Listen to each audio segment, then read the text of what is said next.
Hello everyone, it's Ethereal Fox, and welcome back to this continued presentation on the Charlie Kirk Effect. This part of the Charlie Kirk Effect series is going to focus on the real Charlie Kirk. You're going to see Charlie Kirk as the family man, Charlie Kirk as the Christian, Charlie Kirk as the man that was willing to debate the other side of the political spectrum, because he believed in an honest dialogue. He believed that if we didn't have an honest dialogue, then that's when violence became more prominent in society. And unfortunately, with his assassination, he proved himself to be so completely right about what he was fighting for. And what he was really fighting for was to talk about objective truth, to talk about what really makes people more fulfilled as human beings. And in order to make a difference, we must understand differences. We don't have to all be the same, but we have to have a common goal of being able to talk to each other, have an honest dialogue. But we cannot have an honest dialogue if the other side is so fixated on the annihilation of the other side. Charlie Kirk did not deserve what happened to him. He was a man that was devoted to his religion, he was devoted to his family, but he really genuinely wanted to help people. And I feel that in every fiber of my body that his intentions were truly honorable. Contrary to what people like Ilhan Omar or Mehdi Hassan or whoever wants to talk about a negative light with regards to Charlie Kirk. Charlie Kirk was willing to talk to anybody. He was not someone that shied away from debate, and that's the one thing that I really respect about Charlie Kirk as being that effective polemicist that he truly was. Ladies and gentlemen, I present to you the real Charlie Kirk.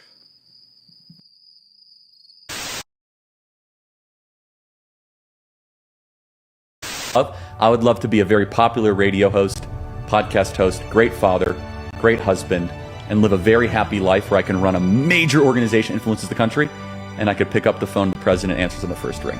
That would be awesome. But I feel like you're doing that right now. So maybe I'm living the life.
I can tell you I'm super blessed. I have the best wife in the world. We have an amazing life. Building a family is the coolest thing ever. And my prayer for all of you is that you one day can do that. That's so cute. It's honestly the most joyful thing. And I've had some pretty amazing experiences. I've been very, very blessed. Very lucky, you could say, but very blessed is the word I would use. And the greatest joy I've ever had is coming home to my little daughter running up to my leg. There's nothing that even comes close to it. Not flying on Air Force One, not meeting with presidents. That pales in comparison to your little girl coming up and squeezing your leg.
I would say you need to understand the biblical role of the father. When it comes to your child, you are tasked to protect them both physically, spiritually, and emotionally, and really outside the house and obviously in other ways as well. Quality time is everything. You're not above any of the duties or the tasks or the roles. And it comes with a lot of responsibilities. And so, again, I speak very directly to young men. Erica's the, young woman outreach part of this. But young men need to be talked this way, actually, because they say, oh, I want to be a dad. Like, really? Are you earning enough money? Have you done the right work? Have you asked for a raise, asked for promotion, got up earlier, stayed up later to make sure your family does not have any financial pressures or issues? Because here's the one thing I have found. Once you have kids, there is this primal thing that comes into you where if you think you have worked hard before, when you have to go feed a child and provide for a family, you are willing to go to the ends of the earth and push yourself in ways that you never thought possible. Story time. So we're here at Bill's Burgers in New York City, and right near this very table was the first time Dad met Mama, and it started as a job interview. And I was asking all these questions, philosophy, religion, Jesus, and then I realized Mama was beautiful and smart and elegant and Christ-like, and so I said, forget this job interview, I want to date you. And I said, I have enough friends. And that's where your journey started. Your marriage actually comes before your kids. I know that's a provocative thing to say, but it's true. Your relationship with your kids is important, yes, but it's not covenantal. Your marriage is a covenant. Your relationship with your kids is an outgrowth of a covenant. They're under your stewardship, but covenantal relationships are ones that we saw with Abraham and David and Israel, and of course Jesus. That idea of marriage being a covenant is a big, big deal. In fact, only marriage in the Bible is compared to Christ's relationship with the church. I go around universities and have challenging conversations, and because that's what is so important to our country, is to find our disagreements respectfully, because when people stop talking, that's when violence happens. I've never seen someone do this. Well, it's a growing trend because people like me are facing violence, assault, the left. Yes, the campus Antifa. I've been stormed out of restaurants. I've been assaulted publicly, multiple death threats. Okay, so what's your goal in all this? There's more people that agree with me than some people would actually believe, and they come out of the woodwork when I do stuff like this. We record all of it so that we put on the internet so people can see these ideas collide. When people stop talking, that's when you get violence. That's when civil war happens, because you start to think the other side is so evil and they lose their humanity. How are you? What a beautiful kid that is. Thank you. What a gift from God. Yeah. She truly is. She is the biggest blessing. Something that kind of has me like on the fence of whether or not I go kind of like full blown more like conservative or moderate is just seeing how high. Give it up. That is a gift from the Lord, everybody. That is just beautiful. I see that, we're starting to save a lot of money from things such as like Doge, but do you think that some of that money should go back to maybe like reforming the way that welfare is done to help poor families who do want to kind of pursue that American dream? Great question. The number one objective of any social welfare program should be, how do we keep the family together and put dads back in the family? Unfortunately, in the black community, dads are the most absent of any community. About 2/3 of all black youth will be raised without a stable father around. And I know, it's crazy, right? And that little precious angel of yours deserves to have a father around. And unfortunately, as we've removed dads from families, government has come in and has taken the place. So some people need help and they need social assistance. All of that should be about incentivizing the dad staying around, not the dad leaving. The Democrat Party does not talk about dads at all. The Republican Party, we are talking about how men need to be men again, in the home, take responsibility, provide for your family, and with strong families comes smaller government and a better country. Race is a social construct that I want to break out of. I think skin color is irrelevant. Why do you care so much about it? And what are black values? You know what black values are? They're Christian because they're one of the most Christian populations in the country. I don't care if it's all black, all Asian, all white. It's an excellent group is what I want. Because I do not believe diversity is a strength. I believe unity is a strength. I think you should have a one-page bill that says that racial discrimination based on race is illegal and will not be tolerated in the United States of America. Charlie, Do you believe that black pilots can be qualified? Of course. I want a hiring quota and program that only cares about qualification, not skin color. Why does United Airlines care so much about the color of the pilot? White chocolate is here. Hello, everybody. This brother got more soul than a lot of people running around here acting like they brothers. He's a real brother. He was doing it. And he made sure that he brought a lot of us here, man. And race should mean nothing. We should build around things that matter and not things that don't matter. Charlie Kirk helped a lot of young blacks get to the White House.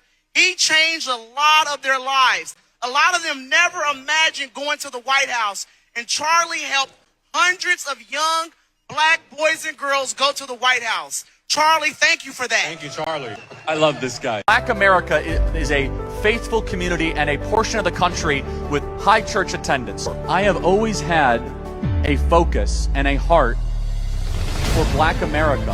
I believe that Black America could be and should be doing so much better in this country. A message of liberty, a message of freedom, and one that resonates with core values that are shared in Black America. What has your father ever done for inner city Black America other than call me a white supremacist? What is a white supremacist? A white supremacist is somebody who takes advantage and believes that they are higher than everybody else. Do I believe that?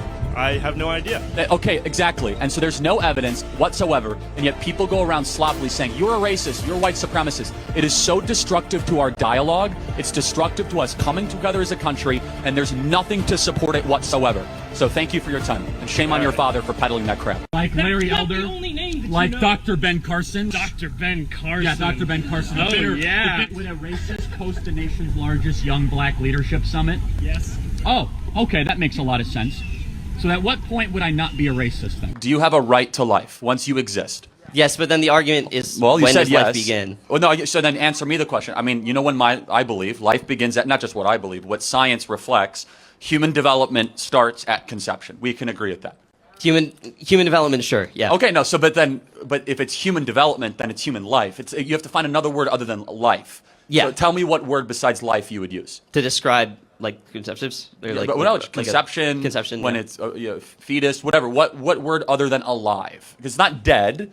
Because you could agree it's not dead because it has a heartbeat and DNA and the cells are forming and they're splitting. So if it's not alive and it's not dead, what word would you use? I wouldn't necessarily call it alive. I wouldn't necessarily call it dead. I think there's a distinction. I wouldn't label it with one word just because it's like I don't have the But let's think about this more deeply because I could tell you're smart. We actually always exist on the binary of alive or dead. Yeah, I mean... So then you have to choose. It's either dead or alive. There isn't a third option. If you want to create one, you can go to the science department here and argue that. But what is the third option other than alive and dead? I would say the one thing I want to talk is viability. I know I'm kind of dodging it, but like... No, I know you are dodging it because I just... And I'm not trying to pinpoint you. Just to close the thought, then we can go to viability. Abortionists cannot answer this question ever because there is not a third option. Yeah. You are either alive or dead. It is a binary of existence, right? Now you could be supportive when you are alive, meaning you might need to have medicine or you might need to have a ventilator, but you are still alive by all objective measurements, or you are dead. So when a human being is going on the process of human development in utero, it technically, of course, is alive, and therefore it's a human life, but we use all this different kind of trappings and language to try to dehumanize the being. Christian, how can you argue these things when you don't understand what like an oppressed individual is going through? White privilege is a myth and a lie and should be completely destroyed. It's rooted in racism. It is a racist idea. It is a racist idea. Why don't they ever talk about Asian American privilege? Asian Americans were widely discriminated against in the 1940s and 50s. We treated them horribly and put them in internment camps. Then through a series of decades of making good choices, they've now become the richest per capita subracial group in America. I never hear about Asian American privilege. I never hear about people getting so upset that all the Asian Americans are getting the PhDs or the degrees or all the good jobs in California, yet they're trying to target white people. Here comes the basis of it. If they're trying to balkanize this country and break us into different subracial groups, that is the definition of racism. They say, oh, you don't understand me because you're a white, privileged Christian. Well, isn't that exactly what the definition of racism is? Well, I don't know the exact definition of a fascist, so I don't know if he is or isn't a fascist. I will say that. I don't know. Oh, that's too good. Joe Bob, that's too good. I don't know what a fascist is, but... Very important, we must then articulate, what does it mean to be a nation? In English, it is the 3 P's. It is people, it is principles, and it is place. You remove one of the 3, you'll start to disappear. Remove 2 out of 3, you're basically gone. 3 out of 3, you don't exist. So let's play this out. First of which is people. This is the most obvious. If all of a sudden Japan became all Muslim from Saudi Arabia, it wouldn't be Japan. But let's also talk about place. If all of a sudden we took the entire population of Japan and put you on Madagascar, is that Japan? No, it's something else. That's not the place that your ancestors are buried. That's not the place that you love. That's not the place with the shrines that you take seriously. So place really matters. But also principles. And don't forget the principles part. America is a principle nation alongside the other two. What are the ethics, duty, the culture, and the history? The globalists seek to remove all 3. They don't want you to live in your land anymore. They don't want the people to be there, and they want to change the principles of what it means to be in Japan. If you can articulate those 3 things, we can better then coordinate and harmonize our shared objectives against the globalist. It's place, it's people, and it's principles. Nice to see you. I'm wondering, like, where kindness fits into your message. If it does. Yeah. I try. That's why I'm here. In part way. I think when we stop talking, that's when hatred begins. And I'll talk to anyone at any time about anything I've said or what I believe. And typically, more times than not, I'll be the one that's sitting there getting names called at me, being called things that are not accurate. When churches stop talking, when marriages stop talking, when friends stop talking, division and strife usually begins. And so I think dialogue is paramount to a healthy and functioning society. Thank you. Yeah, you bet. And my question for you is, do you have any hate against the LGBT community? How could I hate that which I have a heart for? I might not agree at that for some of the lifestyle choices that some people make, but of course not. And if someone said, Charlie, what's your view on marriage? I say, I believe marriage is between one man and one woman. So what is a woman? Dude, I don't know. That one's hard. I know that's your line, and I think that's hard to say, man. I don't know. But what do you think is a woman? Well, a woman is an adult female with XX chromosomes. It's not difficult, right? I disagree. I don't think so. But if you disagree, why? But then what is your alternative? Oh, I don't know. So you disagree? You disagree without an alternative? Yeah. Yeah. Okay. Well, I mean, I think that's a fair thing to say. But you disagree, but you must have some opinion. What is your opinion of what a woman is? I really don't know. I think it's a gender. I think it's a gender more than a sex. I think sex is female, and then woman is like gender. Yeah. That's what I would say. A civilization that can't define very basic biological terms and stay close to them is a civilization in moral chaos. Oh my lord, this is absolutely ridiculous.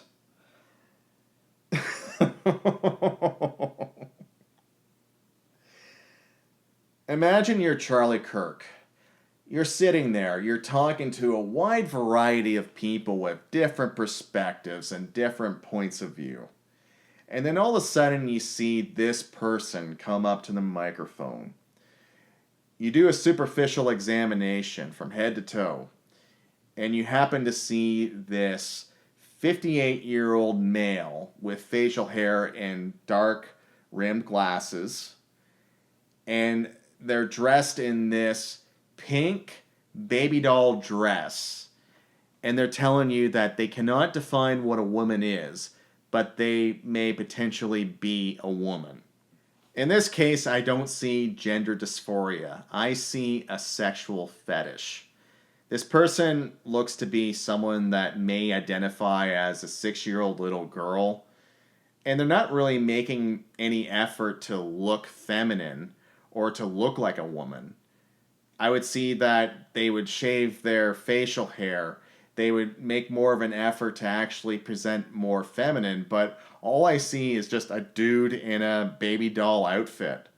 I would hate to be the person to do a search on this person's hard drives, because if you did a vigilant search, you probably would find a lot of unpleasant things. That's just a gut feeling that I have. Again, I just think this person has a sexual fetish, and I don't think this is genuine gender dysphoria. This is quintessentially why the Western culture has turned into a complete joke to the rest of the modern day world.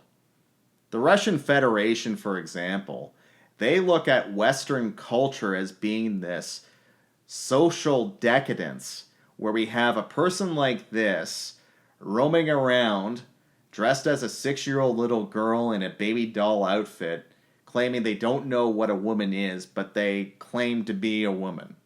It's a contradiction.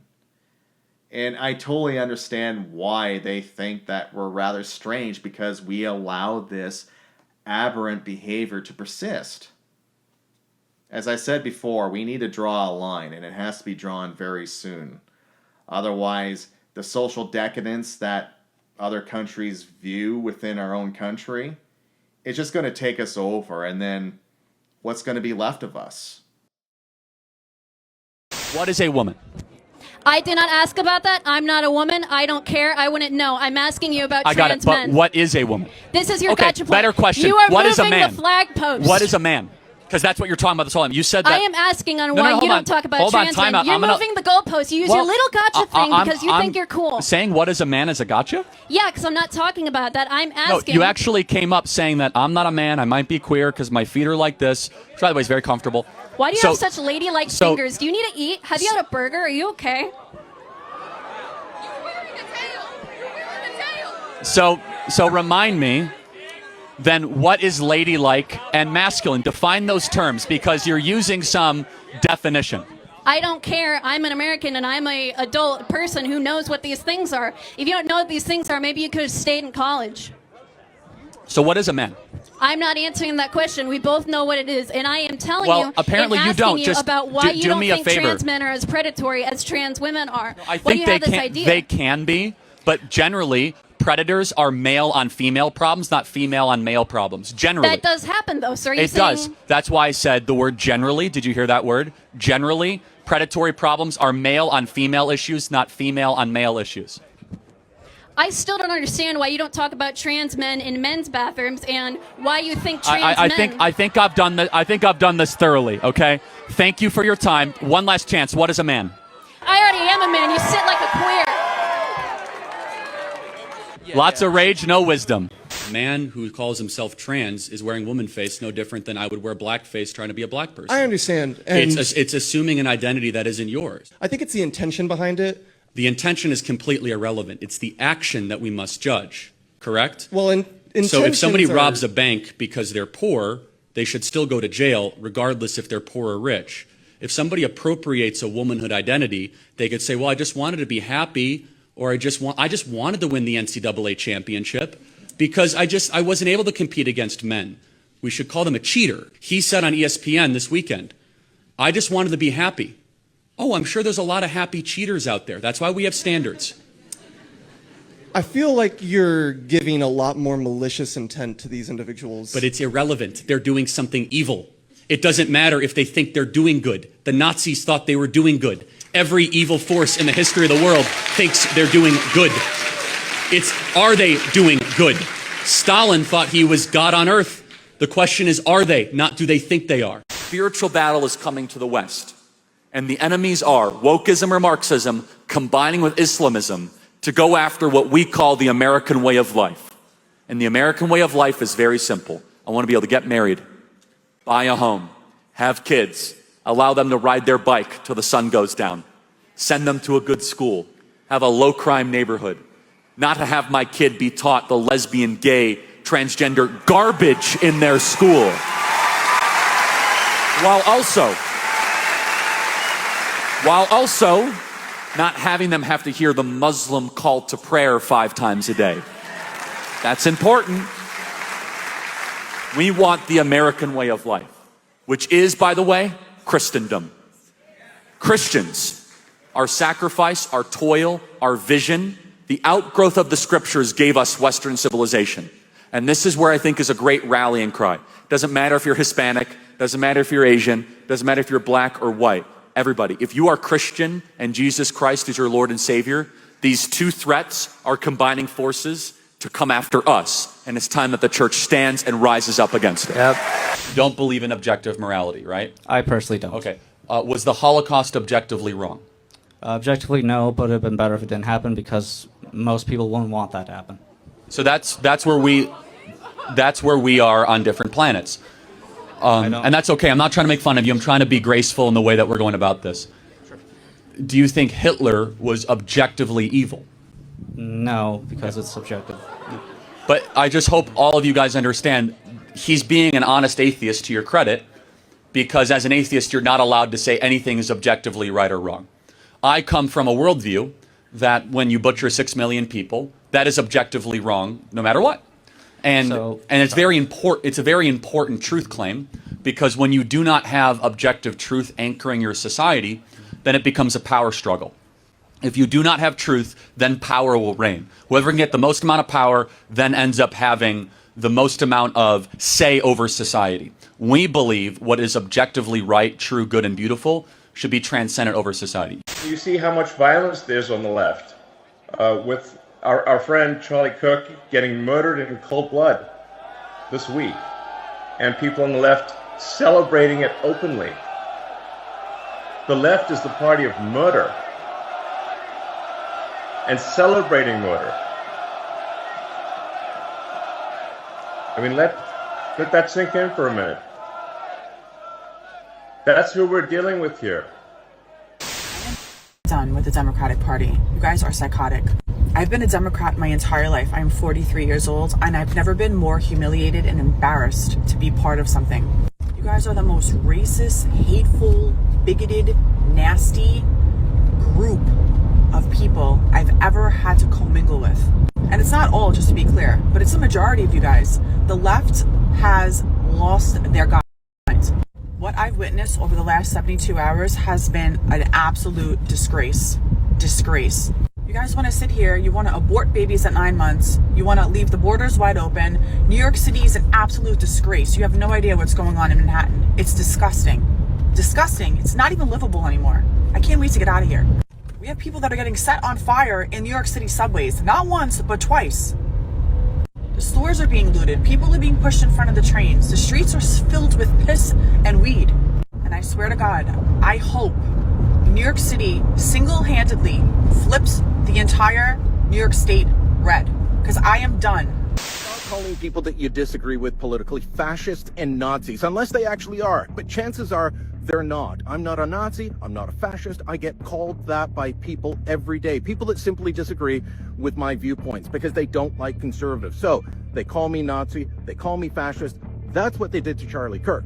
And what happened? A man who decided he had to go hunt Nazis went and shot Charlie Kirk in a public place on a university campus. It's despicable. And yet we've got people cheering it on. People like Dr. Ruth Marshall at the University of Toronto, a religion professor now on leave, who said that, well, shooting's too good for fascists. That's what she posted on X. A few days earlier, she had called Post Media, the owner of the Toronto Sun, my employer, a bunch of fascists. You've got Alan Bass, the professor of journalism out at Thompson Rivers University in Kamloops, British Columbia, saying, well, sometimes you just got to go hunt Nazis. He's teaching the next generation of students.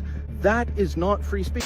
Dare you complain about losing your job for your freedom of speech when Charlie Kirk just lost his life for using his freedom of speech? Enough with the semantics, enough with the dramatics.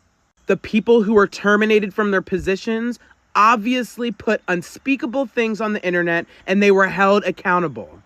We have no choice as American citizens but to become united as one. This is no more red versus blue, left versus right. Let me say it again. This is no more red versus blue, left versus right.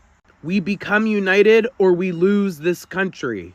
I have vowed to do everything in my power to take action. There's no more talking. It's only action. I will be starting a podcast. I will be continuing the digital footprint archives over on the Book of the Face. And I will be keeping myself loud. Say it with me in the comments. Hashtag We Are Charlie Kirk. It's no shock that the left is mad that we are playing by their game. They created cancel culture and we are now playing by their rules and they can't stand it. In reality, it's just consequence culture. They're finally learning consequences to their actions. We're holding them accountable because complacency is what led us to the last week. What we saw to that poor girl on the bus, what we saw happen to Charlie Kirk, and so many other unfortunate situations. So they are seeing the consequences of their actions. Absolutely. Respectfully, if you look like this, Just shut your mouth. Your opinions are invalid. Listening to these types of people is like me saying 2 + 2 is potatoes. Thank you very much for joining me. I want to say a few words regarding the terrible murder yesterday of Charlie Kirk, someone who I strongly disagreed with on almost every issue, but who was clearly a very smart and effective communicator and organizer, and someone unafraid to get out into the world and engage the public. My condolences go out to his wife and his family. A free and democratic society, which is what America is supposed to be about, depends upon the basic premise that people can speak out, organize, and take part in public life without fear, without worrying that they might be killed, injured, or humiliated for expressing their political views. In fact, that is the essence of what freedom is about and what democracy is about. You have a point of view, that's great. I have a point of view that is different than yours. That's great. Let's argue it out. We make our case to the American people at the local, state, and federal levels, and we hold free elections in which the people decide what they want. That's called freedom and democracy. And I want as many people as possible to participate in that process without fear. Freedom and democracy is not about political violence. It is not about assassinating public officials. It is not about trying to intimidate people who speak out on an issue. Political violence, in fact, is political cowardice. It means that you cannot convince people of the correctness of your ideas, and you have to impose them through force. Every American, no matter what one's political point of view may be, must condemn all forms of political violence and all forms of intimidation. We must welcome and respect dissenting points of view. That's what our Constitution is about. That's what our Bill of Rights is about. That, in fact, is what freedom is about. The murder of Charlie Kirk is part of a disturbing rise in political violence that threatens to hollow out public life and make people afraid of participating. From the January 6, 2021 attack on the United States Capitol, to the attempted assassination of Donald Trump, to the attack on Paul Pelosi, to the attempted kidnapping of Michigan Governor Whitmer, to the murder of Minnesota's Speaker of the House, Melissa Hortman, and her husband, to the arson attack on Pennsylvania Governor Josh Shapiro, to the shooting of United Health Executive Brian Thompson, and the shooting several years ago of Representative Steve Scalise, this chilling rise in violence has targeted public officials across the political spectrum. Sadly, this is not a new phenomenon. We all remember the assassinations of President Kennedy, Dr. Martin Luther King Jr., Senator Robert F. Kennedy, John Lennon, Medgar Evers, and the attempted assassinations of President Ronald Reagan and Alabama Governor George Wallace. This is a difficult and contentious moment in American history. Democracy in our country and throughout the world is under attack. And there are a lot of reasons for that which need serious discussion. But bottom line, if we honestly believe in democracy, if we believe in freedom, all of us must be loud and clear. Political violence, regardless of ideology, is not the answer and must be condemned. Thank you very much. Konstantin Kisin, author and host of Trigonometry. Konstantin, I've seen from your posts that you've been very personally affected by the death of Charlie Kirk. Where does this horrific murder leave us in relation to political discourse and the safety of public figures as a consequence? Do you know, Piers, I don't know if I've been personally affected, but I know that I've received messages from hundreds of people at this point, ordinary people, many of them nothing to do with politics, never paid attention to politics, never really cared, who were horrified and shocked by this in a very profound way. And I think it's a number of things. You know, you've just had this very fierce discussion about political violence, and we're talking about politicians. But people forget that Charlie was not a politician. This is a 31-year-old guy who went around college campuses, and now his 2 young children. I mean, I was putting my son to bed last night, and I was thinking of his kids.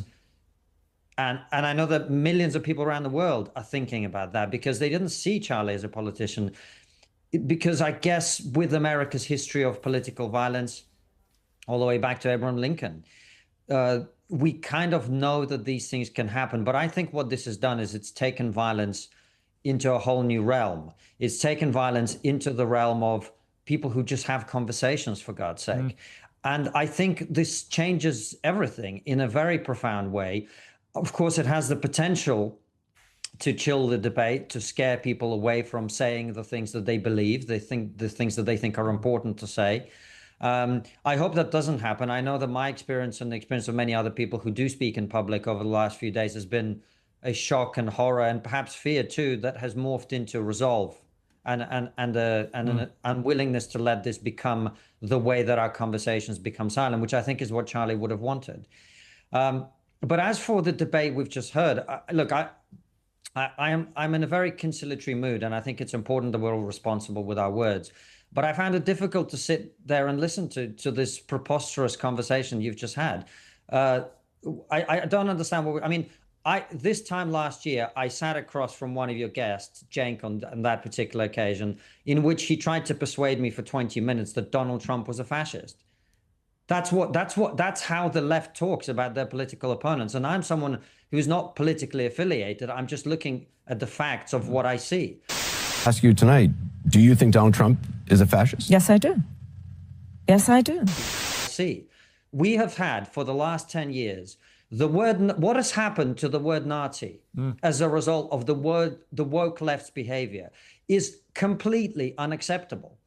This is a word that we had for a very specific group of people that was supposed to describe people who believe in National Socialism and fascism. These words have very specific meanings, and the meanings that they had were very important for being able to describe people who are actually of that opinion.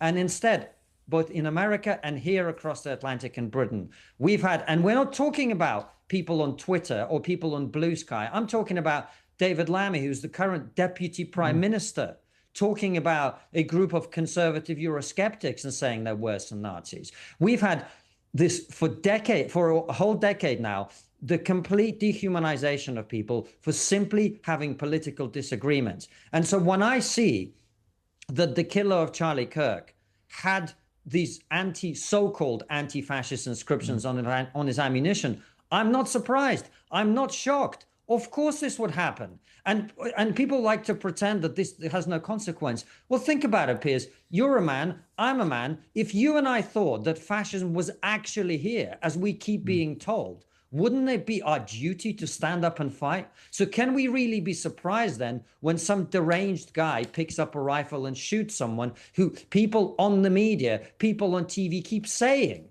is a fascist, keep saying is a Nazi, is completely...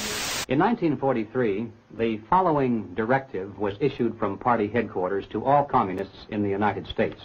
It read, "When certain obstructionists become too irritating, label them after suitable buildups as fascist or Nazi or anti-Semitic, and use the prestige of anti-fascist and tolerance organizations to discredit them. In the public mind, constantly associate those who oppose us with those names which already have a bad smell. The association will, after enough repetition, become fact in the public mind." Nazi is completely irresponsible. And I'll just make one other point on this because, you know, we've had this conversation. Lewis has talked about, well, there's violence on the left and violence on the right. He's right, of course. There are deranged people on both sides. In a country with easy access to firearms, there will be that sort of violence like we've seen in our country. It's not just Joe Cox who's been killed in this country. We also had Sir David Ames, an MP, be killed in Britain too. And he was a member of the Conservative Party, killed by an Islamist. And on we go. But there's one thing that I've noticed. A great mentor of mine once told me, he said, "Konstantin, the greatest insights come from looking at what is not there." And the one thing I have noticed that hasn't been there in my mind, you tell me if this is different for you, Piers, over the last few days, I've had no expectation that there would be burning, looting, riots in the streets, attacks on police officers across America or Britain or the rest of the West.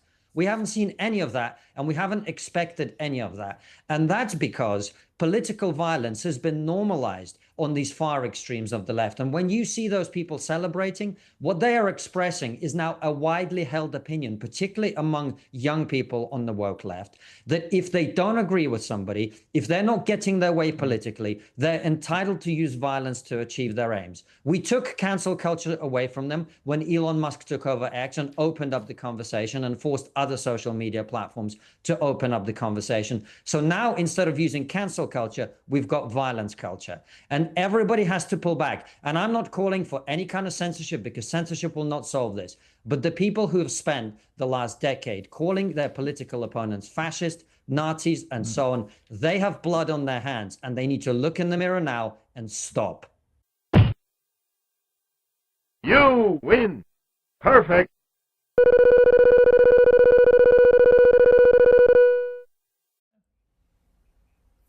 Can I ask you something, Cenk? Because I agree with the idea that the extremes don't represent the mainstream. Like, I have not tweeted about the blue sky celebrations because I don't think they matter. I don't think they're significant. I don't think they're representative. But I guess, Cenk, my question to you would be, when a shooter repeats the exact phrasing or language that is in the mainstream on the left, whether it's the guy, in DC outside the Jewish museum who was chanting Intifada revolution and that's why I did it, or whether it's this guy who his family said that he said Charlie Kirk is hateful and hate speech and a danger, which is stuff that you hear very much from mainstream Democrats. When language that is in the mainstream on the left is repeated by killers, does the left not then, the mainstream, have an obligation to do some soul searching about that kind of language? And does Gavin Newsom, who said punch them in the face last week, not owe people an apology? Does Senator Chris Murphy, who said this is war, do these people not owe some sort of apology? And does the mainstream of the left not owe it to the other side to take some stock of its phrasing? Like, what is owed in the moment that it is the conservatives who are the victims right now? What's owed to us? I'm asking this totally, from the bottom of my heart, because I want to get to the unity place. But Dave is totally right. Like, what is owed? What acknowledgement is owed? That is an excellent question to ask Cenk directly. The Young Turks have said some pretty incendiary things in the past, and some very offensive things for that matter. They claim to be the home of the progressives, but I remember back in 2006, when I became familiar with the Young Turks, they really were advertising themselves quite ubiquitously on YouTube. And I remember when they were trying to be like a Howard Stern-style copycat show, where they would talk about pop culture. They might have like the occasional interview with somebody here and there, not someone major or anything like that. But they would talk about the news. They would talk with a financial expert like Peter Schiff, who's an economist with Euro Pacific Capital. They would talk to Dr. Ron Paul, and they would talk to like a wide variety of people. But they started to get into some very incendiary rhetoric, especially towards police officers. And one of the stories that happened to inspire to go after police officers was Gavin Long, who was on January 17th, 2016. Gavin Long, he ended up shooting 6 police officers in Baton Rouge, Louisiana, and he did this through an ambush attack. And this led to the death of 4 police officers dying, and there was 1 police officer that died of complications later on. But overall, there was 5 people that passed away. And this involved Louisiana police officers. And to be fair to Cenk, He never called for the harm of police officers. However, Jimmy Dore did. He basically said that, well, like, all cops are racist and you must fight back. And that rhetoric itself ended up inspiring Gavin Long. I think the Young Turks are starting to take responsibility for what they are saying, but they've had some guests that have said some things that were completely off the mark.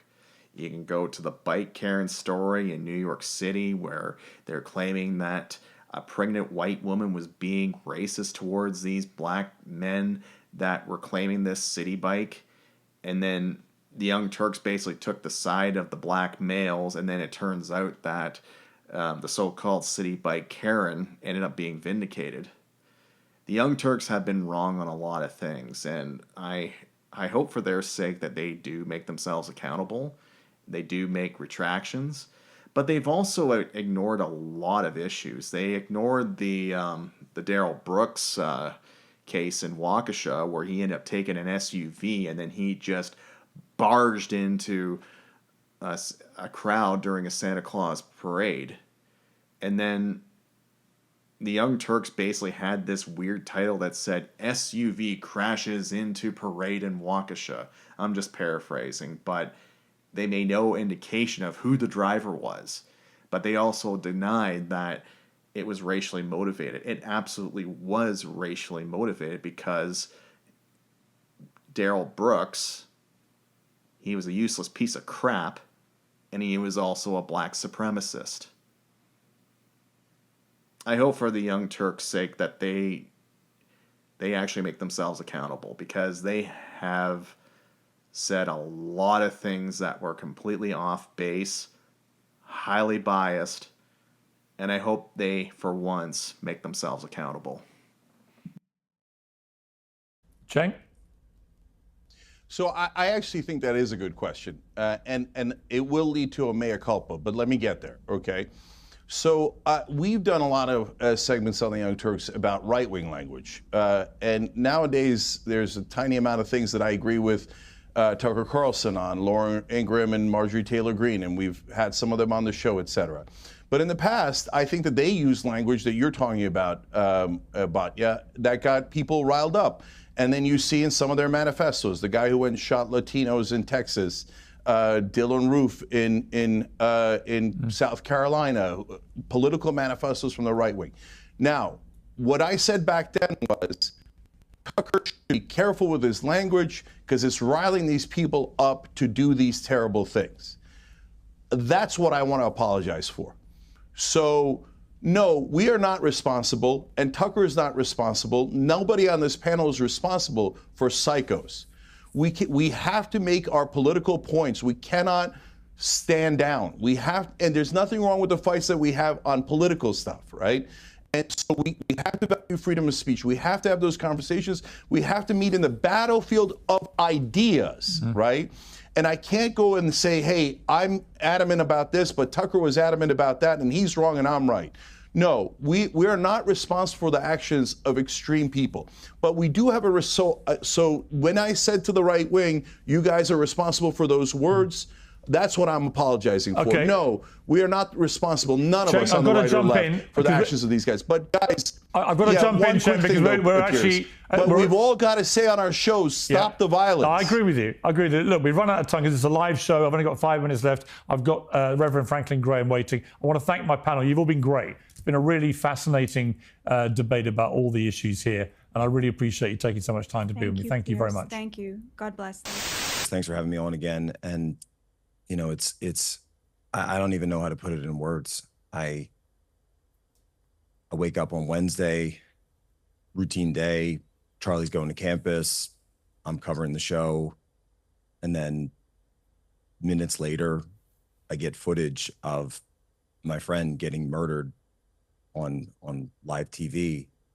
And then I wake up the next day and I see thousands of people celebrating it and cheering it. And here's a concert hall full of people clapping and laughing, and a rapper, cheering it on. And we've got a big problem, Piers. We've got a big problem where people have just I feel like they've lost their humanity. I think that they've lost humanity, and they've lost sight of and been totally dissociated with humanity and with reality. And I think there's some kind of social, spiritual cancer that's going on, to take someone who is a young man, who's a husband, who's a father of 2 young children. I saw the family this weekend, and just because of social media, or you think someone's just an influencer, just someone to disagree with, that I can get away from them. Well, it's not that. It's a real person. We're all real people, and I think we've all lost sight of that. Has it made you more concerned about your own safety? You're a high-profile conservative. You're out there, you're doing events, you're talking. How do you feel? A lot of people must be asking themselves this question: what now, in terms of your security and so on? Well, Piers, look, there are people who did this. This was an evil act. This was not an accident. And obviously we need to be secure. Every event going forward, we need to make sure that there is pure security.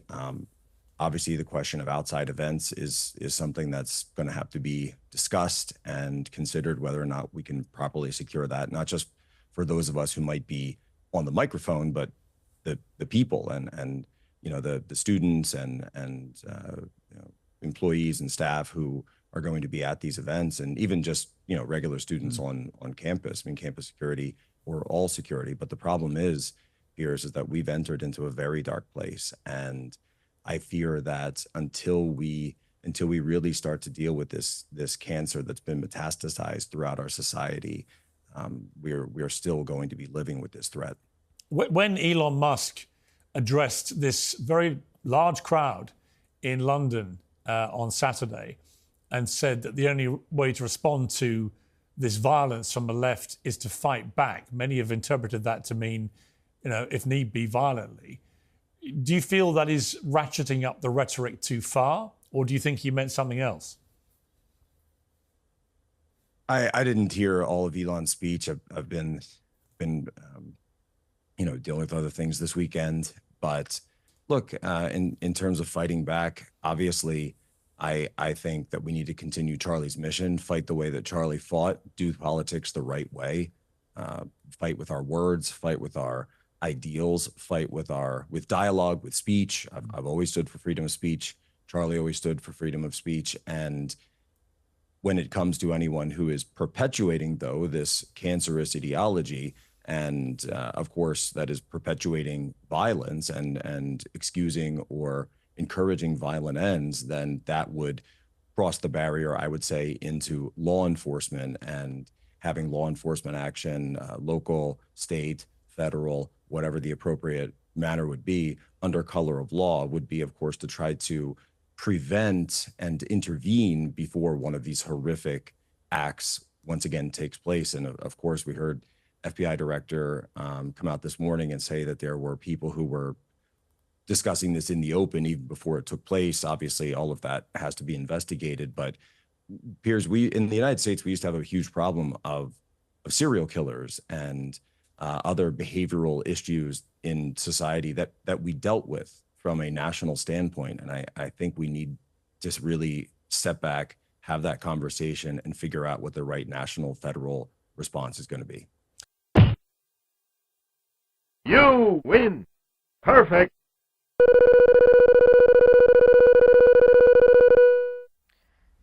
Well, it started with absolute shock, followed by despair, followed by fear of what this means for the country and how things could potentially and very likely devolve further.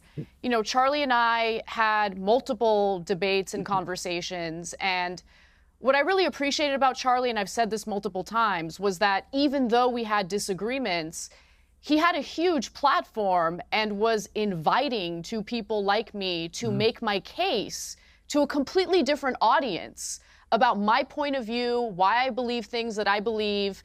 And that's what is supposed to make America great. the ability to live in a pluralistic society where people have differences of opinion but can engage with one another in good faith and make their case. You know, I was recently on Tucker Carlson's show for a pretty lengthy interview, and after that interview ended, Tucker Carlson let me know that Charlie Kirk reached out to him and said that he loved the interview and would like to have me on his show. That's the kind of person Charlie Kirk was. Now, that's not to take away from the things that I vehemently disagreed with him on. Violence is an act of cowardice. It's what losers do. It's what people who are unable to articulate their arguments effectively resort to. That's my take on what happened to Charlie Kirk. And I have to say, the video of him getting killed was one of the most disgusting, horrific things I've seen, and I can't get that image out of my mind. It's seared in my mind. What is, I mean, thank you for saying what you just said. Very clear. Just take a look at Jack Posobiec. He's doing the best he can to hold himself together.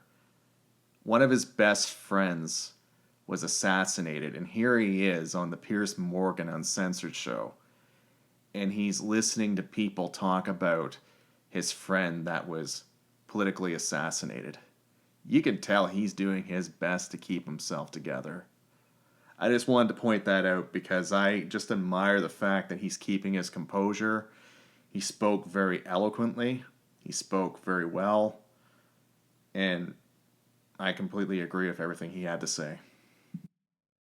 What has been truly shocking to me, not just the murder itself, which was obviously just horrific, as was the video. And I agree, it's very hard to ever lose that image of what happened.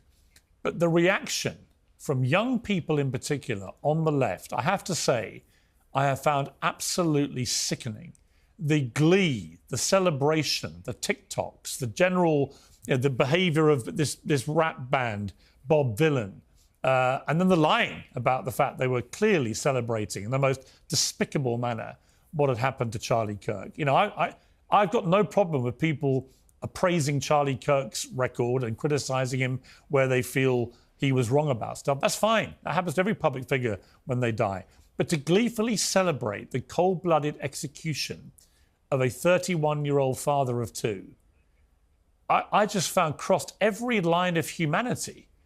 And I guess, Anna, you know, a lot of these young people, you've met a lot of these young people on the left. What is going on with young people on the left? And I'm not just saying, I'm not for a moment saying there aren't young people on the right that have similar mindsets about their opponents. But what is going on with these young people on the woke left who genuinely look at that and think this is something to celebrate?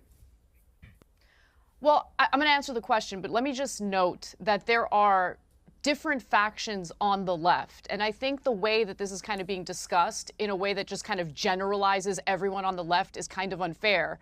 But putting that aside, I do think that we have an overall problem. I think what happened is a symptom of a bigger issue that we have, not just in this country, but I'm seeing it happen globally, where there's just this dehumanization. And on top of that, the devaluing of human life, right? I mean, we've been seeing images of people being butchered, children being butchered endlessly on social media over the last nearly 2 years. Prior to that, I mean, the rhetoric that devalues human life, I think, has played a role into it. But also, I just think that there's this dumb idea that all you need to do is like get rid of or take out some of the prominent figures on the political side of the aisle that you disagree with, and that'll somehow solve the issue. No, that doesn't solve the issue. What it does is it makes the situation in various countries where this type of political violence plays out far worse. Now you're hearing talk of retaliation in a violent way. When it comes to the Trump administration, you're hearing, policies that are being proposed that would limit the legitimate political speech of Americans. I am concerned about that. What that disgusting murderer did is he pushed for this country to devolve further. And I wish that cooler heads would prevail, but at the same time, I don't begrudge people who are angry. I mean, that poor wife and her 2 children witnessed Charlie Kirk get shot and killed in the neck.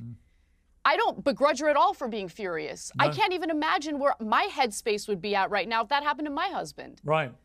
Andrew Wilson, where were you when you heard about Charlie Kirk, and what is your view of the fallout from this?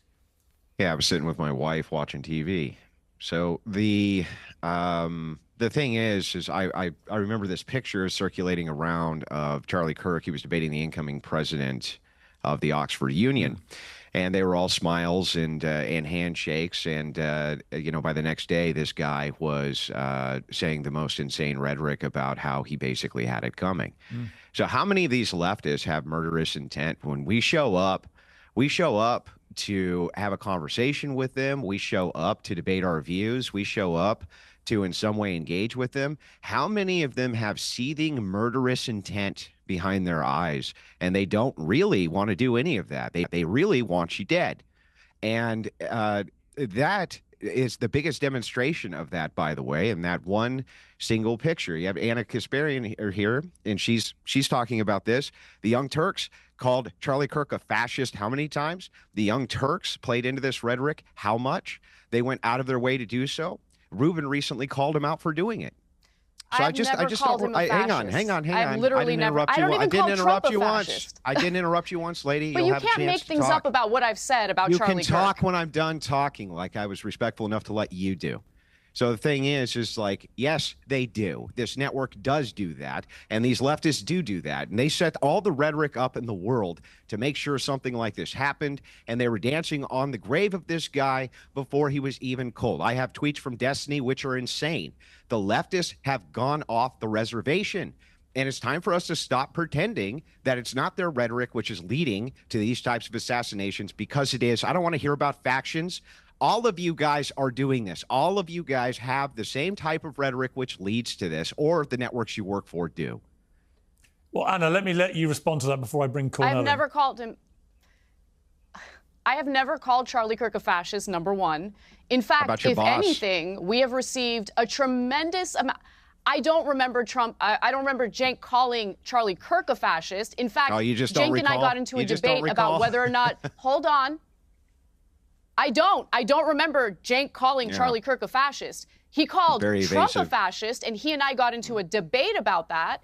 But to lump in everyone on the left together, I don't agree with Destiny on anything these days. Destiny is totally unhinged in his rhetoric, 100%. I have been critical of Charlie Kirk's political views, but going around referring to people as Nazis, turning the temperature up, I did not engage in that. So I just want you to at least be fair about what I've actually said about Charlie. There's no actual reason for us to believe leftists at this point. It's very clear that while they come out with a handshake and wanting to have these conversations, they claim, right? In reality, what they're doing is they have murderous intent, and they'll celebrate you the day that you die. The next day, they'll go after your wife. Thousands of social media accounts going after her wife, or this guy's wife, after she made a speech about her poor husband. Yes, it is your side that's doing that. Like it or not, it's your side that's doing that. There's no equivalency between the right and the left on this.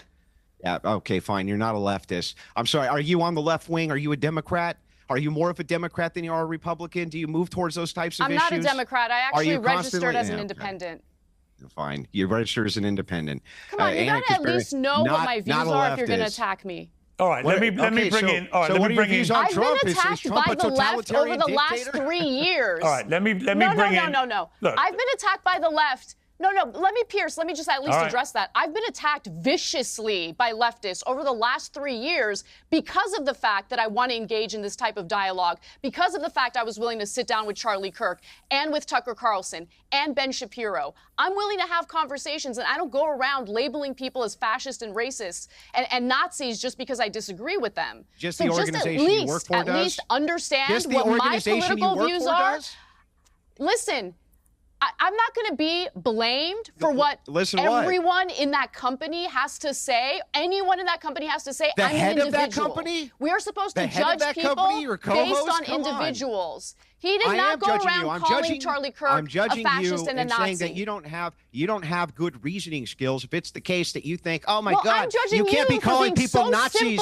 You can't be calling people Nazis while your boss does all the time. Why are you making that up? You're just making it up. You're just making it up. Your We're all boss the has same. many That's how times. simple-minded you are. Times. You're all it's not the same. simple-minded Okay, to then point everyone out on the right is just like Dylan Roof. End up with prime, because hatred itself is promiscuous, just like greed, just like indifference toward the suffering of others. It's promiscuous. It will lie with the left, right, center. It lies with Christians. It lies with Muslims. It lies with Jews. It lies with Buddhists. It lies with Hindus.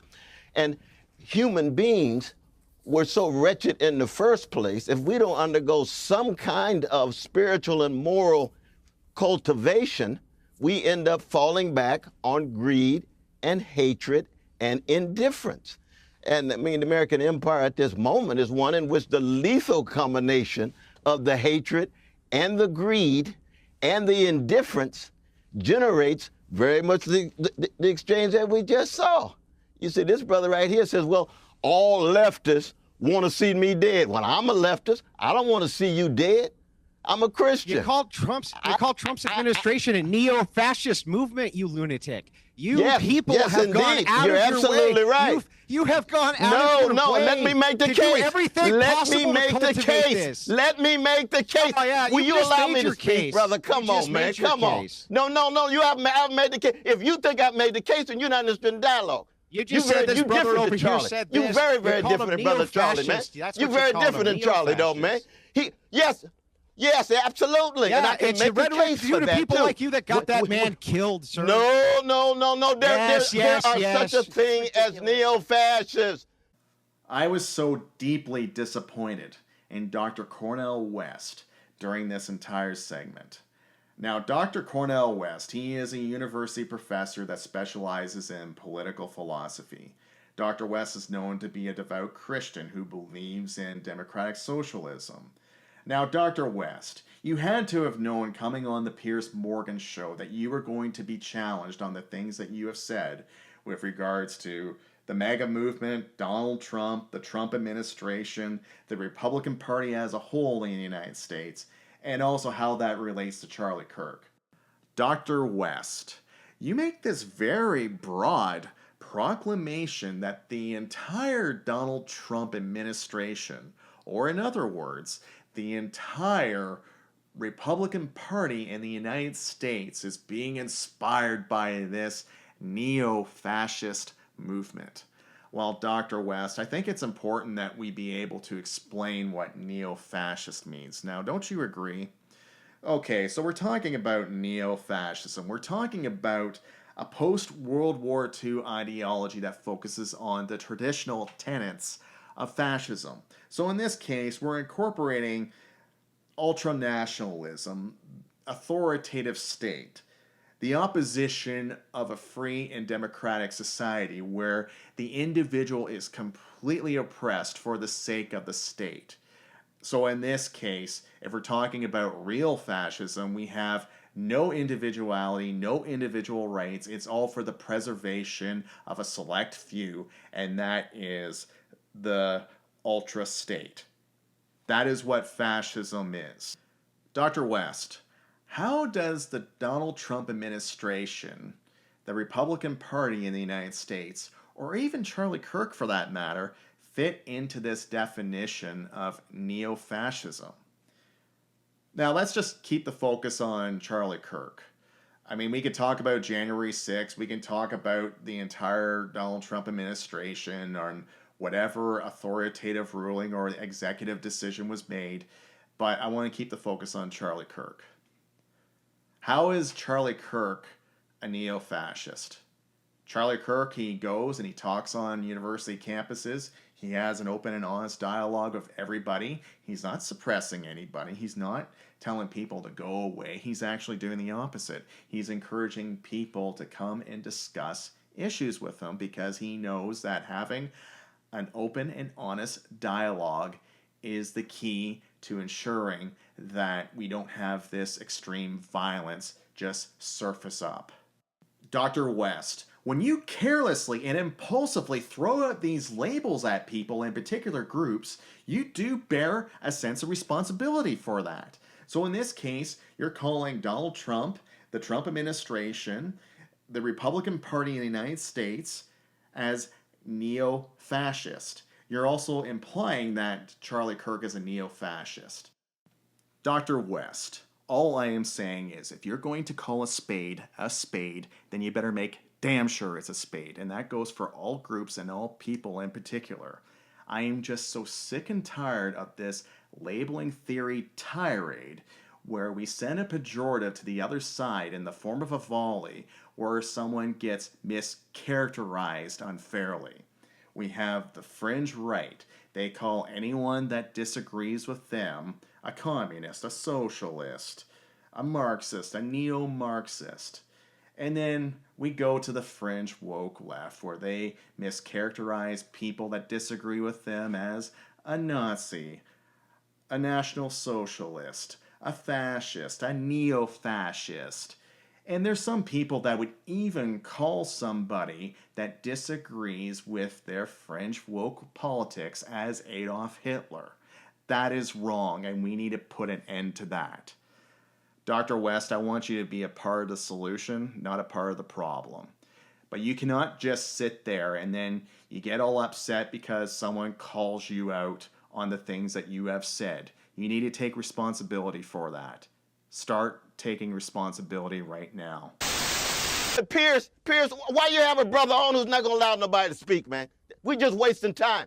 If all you're interested in is making your money and you bring this brother on it and nobody can say a word and we can't even mourn Brother Charlie passing. I had dialogues with Brother Charlie. This brother's going to say, oh, this kumbaya and so forth. No. Charlie was made in the image of a loving and mighty God. I believe that. I say my prayers for Sister Erica and the kids because this brother wants to trash my Christian sensibility. And look at him laughing now. It's a joke, man. Pierce, it's not worth it. Is Charlie Kirk part of the neo-fascist movement? Not with this brother. Is he part of your neo-fascist movement? Not with this brother. Yeah. When Charlie himself says that he is against Civil Rights Act, does that make him a proponent of Jim Crow? When he calls Martin Luther King Jr. an awful human being and a scumbag? I'm critical of that. I am critical of that. You're absolutely right, Brother Wilson.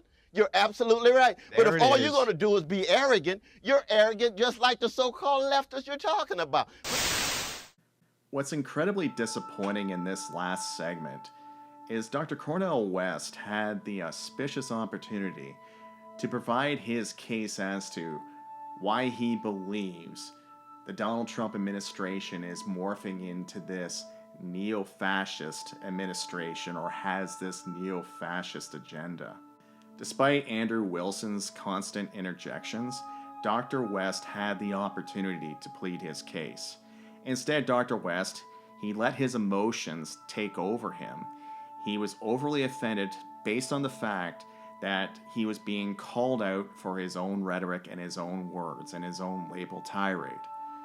Dr. West, instead of explaining his case, he just gets up, tucks his tail, and just runs away, and makes the proclamation that Piers Morgan is just doing this for money. I am by no means dismissing the fact that Piers Morgan is profiting off of this. This is a part of his YouTube channel, Piers Morgan Uncensored. I don't find the profiting proclamation to be relevant in this case, but what I do find relevant is Dr. West had the opportunity to clarify his positions, to explain how the Republican Party has turned into this neo-fascist group. But instead, Andrew Wilson just pushed the right buttons with Dr. West, and Dr. West just gets up and tucks his tail and runs away. I find that to be cowardly, to be honest. But this is what we have in today's society. We have this polarization where we cannot allow people to have conversations. And this is what Charlie Kirk was about. He was about dialogue. To explore the diametrics, to be able to agree to disagree at times, but at least we're having discussions.